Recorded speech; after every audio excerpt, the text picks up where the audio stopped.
Wonderful evening to our esteemed viewers out there. You're welcome to today's episode of Sports Orbit. My name is Afa Acho. On today's edition of the program, we begin straight from the home front, and that is straight from the NPFL, where we will be looking at the match between Akwa United and Bendel Insurance. We call that Bendel Insurance had a fruitful outing on Sunday against Akwa United in that 2-0 defeat against the host side. And reacting from that encounter, coach of Akwa United, Ayeni, has admitted that his team lost to Bendel Insurance due to some expensive mistakes, but maintained that they will get back on track as soon as possible. Two first half goals by Imade Osehe Ko and Sarki Ismail gave Insurance a 2-0 victory in the opening fixture of the 2022-2023 Premier League football season. And Coach Ayeni, in a post-match press conference, said, "In the first half, we were not coordinated, we were tensed, and my players were nervous. And at some point, they were anxious to get things done in a hurry. It is unfortunate that we made two mistakes and paid dearly for them because the mistake cost us 3 points. Football is a game of three results: win, lose, or draw.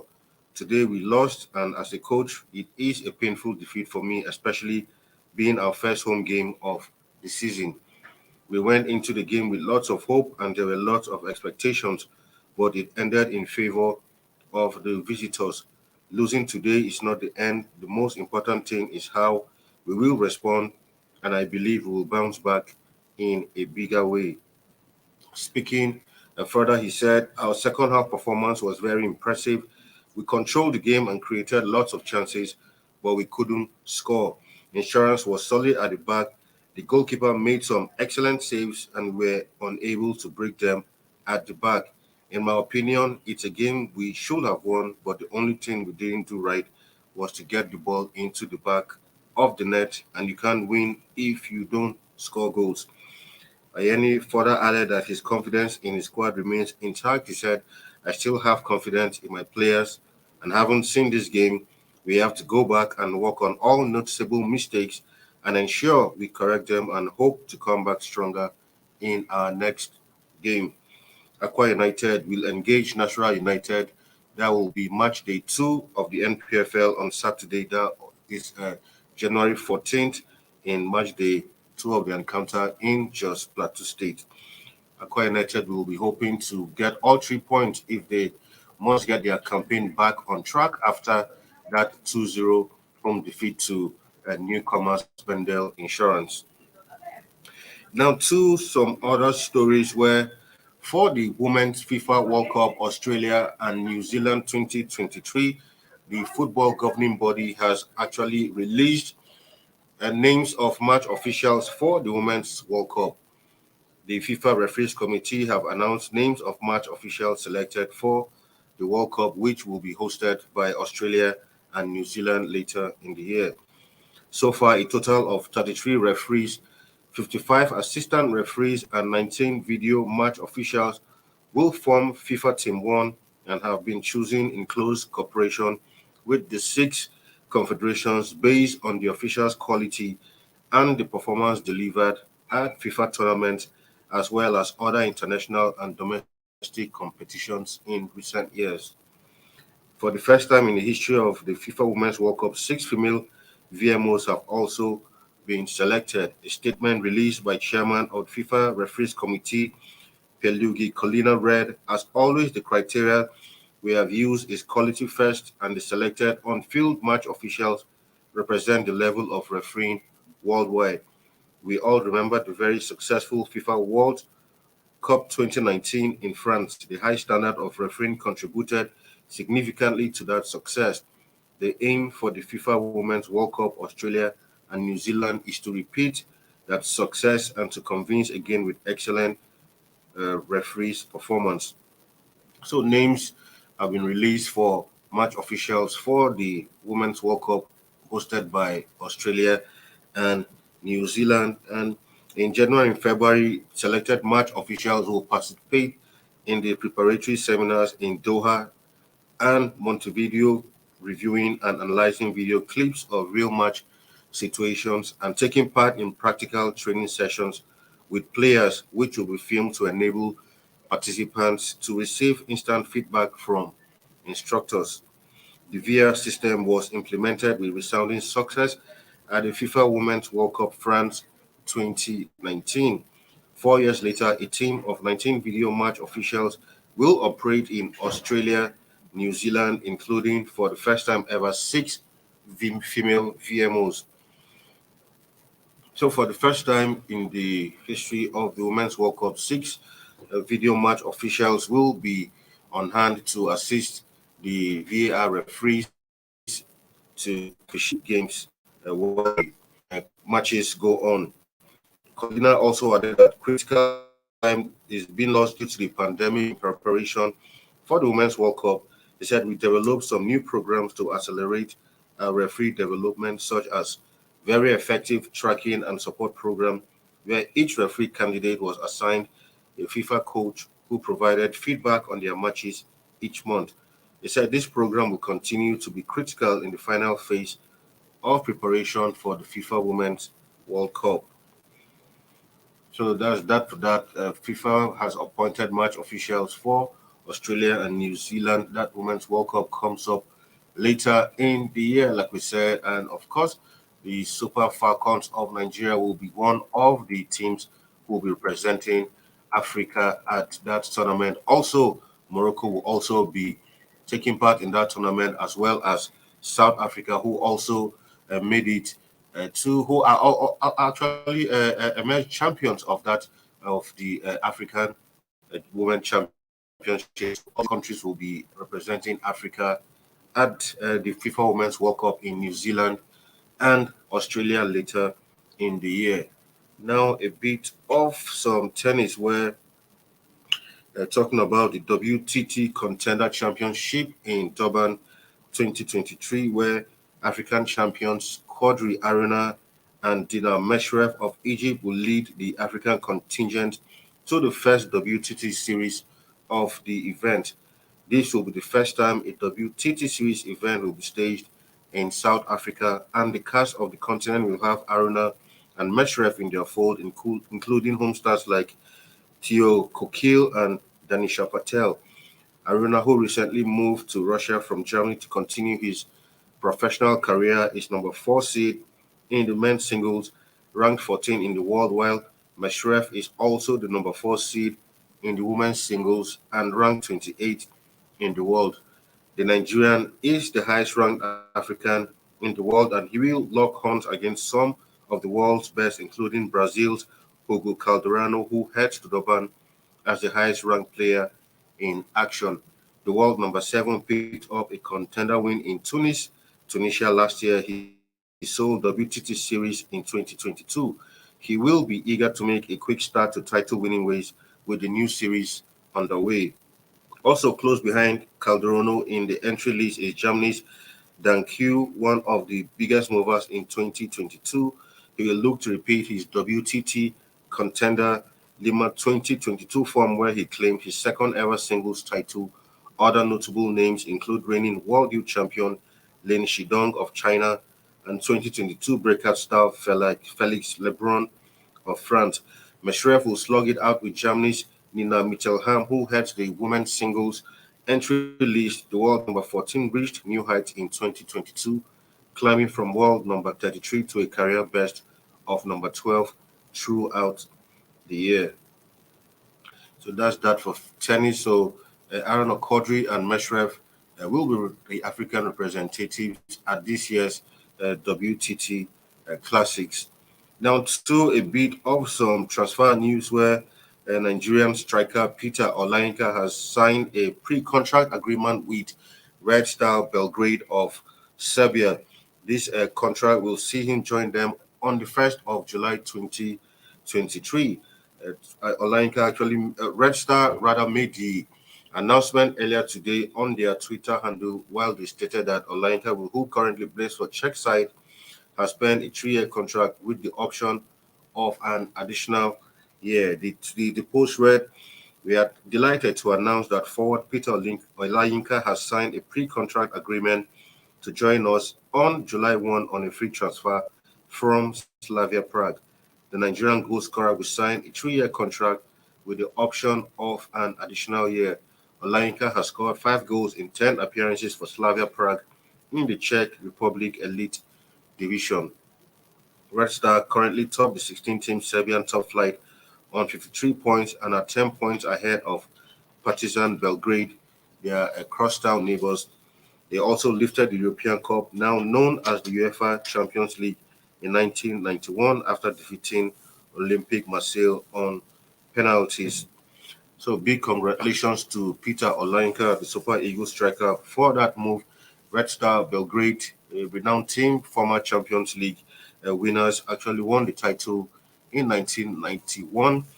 We hope that this move will give Olayinka some more playing time and will enable him get a proper looking from the Super Eagles handlers as we get into the 2024 qualifiers for the African Cup of Nations. At this point, we'll go on a quick break and when we come back, Sport Orbit continues. Don't go nowhere.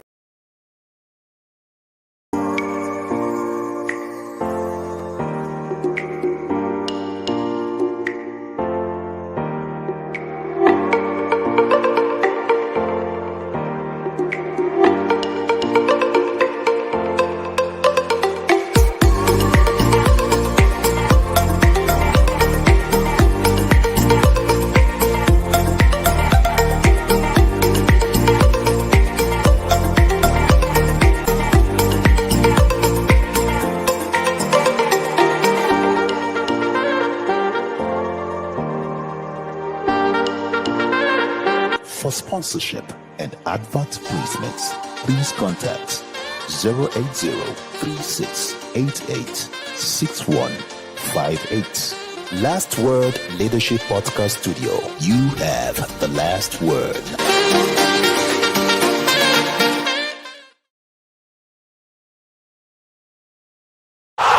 Sports Orbit. We make the world go round.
For sponsorship and advert placements, please contact 080-3688-6158. Last Word Leadership Podcast Studio. You have the last word.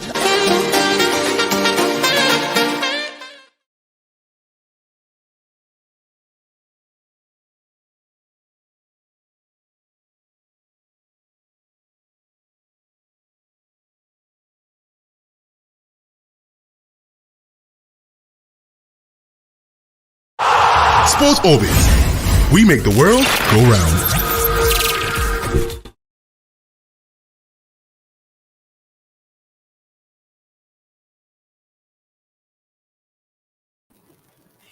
All right, welcome back from that break. It's still Sports Orbit. Now, yesterday, news broke out by Gary Bill himself announcing his retirement from football, not just international football, but he has announced retirement from football completely, both from club football and also international football. He announced that he will be calling it quits on his career after having a glittering career playing with a career which started from Southampton as a schoolboy. From there, moving on to Tottenham, from where he went on to Real Madrid, where he won 5 Champions Leagues and some other very important trophies, 3 La Liga titles, the Copa del Rey. Also represented Wales at the recent 2022 World Cup. That will be the first time Wales were qualifying for the World Cup after so many years of not being able to make it to the Mundial. Making the event in a post on his verified Twitter handle, he said, "After careful and thoughtful consideration, I announced my immediate retirement from club and international football. I feel incredibly fortunate to have realized my dream of playing the sport I love. It has truly given me some of the best moments of my life, the highest of highs over 17 seasons that will be impossible to replicate no matter what the next chapter has in store for me. My decision to retire from international football has been far the hardest of my career. How do I describe what being part of this country and team means to me? How do I articulate the impact it has had on my life?" He said, "How do I put into words the way I felt every single time I put on that well shirt? My answer is that I could possibly do any of those things justice simply with words." So for Gareth Bale, he's a fantastic career, no doubt. I mean, he's been rated as one of the successful British footballers ever, play the game of football, and calling retirement. Of course, recall that in recent times, Bale hasn't been in the best of form. Recall his issues with Real Madrid before he had to leave all the way to the United States, where he had to continue playing in order to keep in shape for the World Cup. But I think after the World Cup, he felt this was the right time to finally call it quits. No doubt he has had an illustrious career, and whatever his next chapter will be, is expected that, the journey will be an interesting one for him. I wish him a successful one in whatever endeavor he chooses to embark on in his career. Still talking about retirement this time, Hugo Lloris, the French captain and goalkeeper, also the Tottenham goalkeeper, has announced his retirement. The difference with Lloris is that he's retiring from international football, but he will continue, his career in as a playing for his club Tottenham, where he currently plays his trade. He also announced the retirement. Currently, he is 36 years old, and the decision comes 3 weeks after France were beaten by Argentina on penalties in the 2022 World Cup final earlier on in December.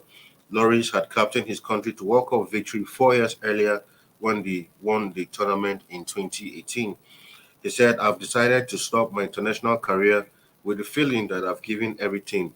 Speaking to French publication L'Equipe, he said, "I think it is important to announce this now, 2.5 months before the start of Euro qualifying." Lloris made his international debut as a 21-year-old in a friendly against Uruguay in November 2008. He won his 145th cap in the World Cup final defeat by Argentina, which made him France's record appearance maker. He also captained France 122 times, which is also a record. Speaking further, he said, "I have really been thinking about it since the end of the World Cup, but there has been something deep inside of me for maybe 6 months now, and which grew during the competition, leading me to make this decision." Lloris' decision has come after France manager Didier Deschamps extended his contract until June 2026. Well, for Didier Deschamps, he has extended his contract until the World Cup, which will be hosted in 2026 by Mexico, the United States, and Canada. For Lloris has an illustrious career, won the World Cup with France as the captain in 2018, played last year's final, where they lost to Argentina in that pulsating encounter. Well, we can only wish him well. His club career at Tottenham still continues. Still rated as one of the finest keepers, on the in Europe currently, and we hope that we continue to give more to his club as the seasons go by. Now to a bit of tennis now, where Tennis star Ima Raducanu says she hopes she'll be fit for this month's Australian Open, which incidentally is the first Grand Slam of the year. The 20-year-old Briton retired from her second round match at the ASB Classic in Auckland on Thursday after slipping and rolling her left ankle. The Grand Slam begins next Monday with the full extent of the 2021 US Open champions injury yet to be diagnosed. She said, "We will see hopefully by Monday or whenever the tournament starts. We are just taking it a day at a time and not trying to expect too much at this point." Raducanu left the court in tears last week after rolling her ankle during the second set against Slovakia's Victoria Kuzmova with the score 6-0, 5-7, losing two straight sets in that one. So we hope to see Raducanu at the Australian Open. So far, a couple of some top stars have withdrawn from the upcoming tournament, which is scheduled to begin next Monday due to injury. The likes of Venus Williams had withdrawn. Naomi Osaka also pulled out of the tournament during the weekend for undisclosed reason. And we hope that Raducanu makes it to the tournament. Tournaments like this, you always expect that you see the finest tennis stars come to strut their stuff at the tournament. Now to some other football news where former Belgian and Everton manager Roberto Martinez has been appointed the coach of Portugal. The 49-year-old Spaniard replaces Fernando Santos, who resigned after Portugal's quarter-final defeat by Morocco at the World Cup last month. Martinez stood down as Belgium coach after 6 years in charge following their group stage exit in the World Cup in Qatar. He said, "I'm very happy to represent one of the national teams with the best talent in the world. I'm very excited to be here. From the first time I spoke with the president of the federation, I knew this was a sporting project that will excite me. I understand there are great expectations and big objectives, but there's a great team of people at the federation, and I have great excitement that together we can achieve those objectives." So for Martinez leaving the Belgian side, going through another top side, well, some might say he superintended over what many considered as Belgium's golden generation, but failed to really, win any silverware for the Belgian team. And now moving over to the Portuguese side, which is also a star-studded team, we can only hope that this time around, Martinez will at least be able to deliver some silverware for the Portuguese national team. Now, to some news that just broke a few hours ago, where Chelsea had actually completed the signing of Joao Felix from Atletico Madrid. Actually, well, that deal is actually on loan as Atletico actually extended Felix's deal to 2027 before they actually approve of this loan deal. So Felix will only be spending just 6 months at Stamford Bridge before he returns back to Atletico Madrid. But for many of Chelsea fans, they feel, well, it might not be the solution to Chelsea's problems, but remains to be seen how this deal works out. Currently, as part of the uh, deal surrounding this loan move, his £270,000 salary will be covered by Chelsea in the next 6 months. But at the end of 6 months, he's expected to return back to his parent club, Atletico Madrid, by the summer. Now, quickly before we leave the studio, some Carabao Cup fixtures will be on today. The Carabao Cup has entered the quarterfinal stage, and Man United will be up against Charlton FC tonight at Old Trafford in this one.